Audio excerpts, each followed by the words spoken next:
Sefer B'Midbar, Parshat Beha'alotcha on second chances. Parshat Beha'alotcha, which means when you mount or when you cause the flame to rise up, begins with instructions for setting up the menorah in the tabernacle and proceeds to describe the purification of the Levites. God then gives the date of the Passover sacrifice in the first month, what we now call Nisan, on the 14th day. The problem arises, though, that some people were not able to make the sacrifice on the prescribed date. The Torah tells us. But there were some householders who were impure by reason of a corpse and could not offer the Pesach sacrifice on that day. Appearing that same day before Moshe and Aaron, those householders said to them, "Impure though we are by reason of a corpse, why must we be debarred from presenting God's offering at its set time with the rest of the Israelites?" The medieval commentator Avraham ibn Ezra points out that with such a large group of Israelites, well over 1 million Jews, traveling together, being in contact with death and impurity was inevitable, just as it is in many professions today. Here, with these Israelites feeling excluded from the rest of their people, Moshe as a leader doesn't know what to do.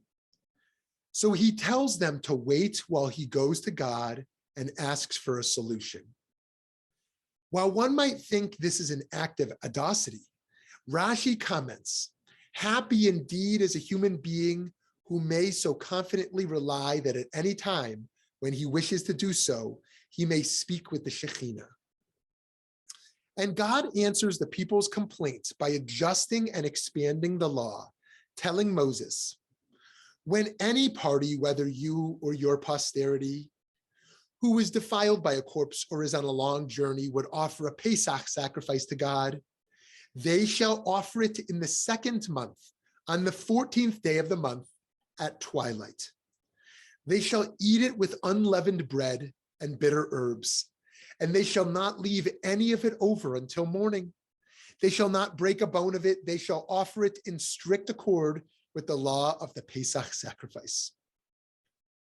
And so we're introduced to the concept of Pesach Sheni, the second Passover for those who missed the first one by being on a journey or by being contaminated by a human corpse. One relevant idea presented here is that though these religiously motivated people wanted to be included, so the Torah made space for them to have a second chance. Thus, we can learn to be a people that embraces second chances as a principle. Rabbi Avi Weiss taught in 2021, if one is too far from the temple, derech rechoka, he or she is given another opportunity to offer the Korban Pesach 30 days later on Pesach Sheni. How far is too far away? One position insists it is even one step outside of the temple area. Truth be told, one can be far, but close, just as one can be close, yet far. And so Pesach Sheni could be a second chance for one who is physically close, but spiritually distant. Such individuals are warmly welcomed. We can recognize that for whatever reason, people often miss their first shot at getting something right. And the compassionate and beneficial thing for us to do is provide them with a second chance.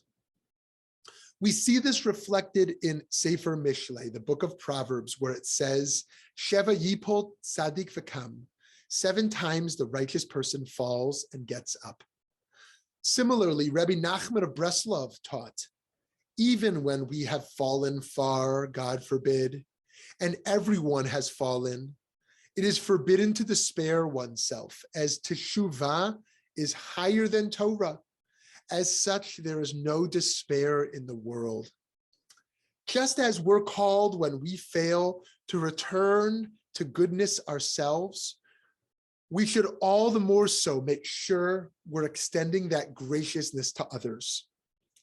This is a reminder that when a person has missed out on a mitzvah, for whatever reason, we ought to emulate God by giving people multiple chances to get things right.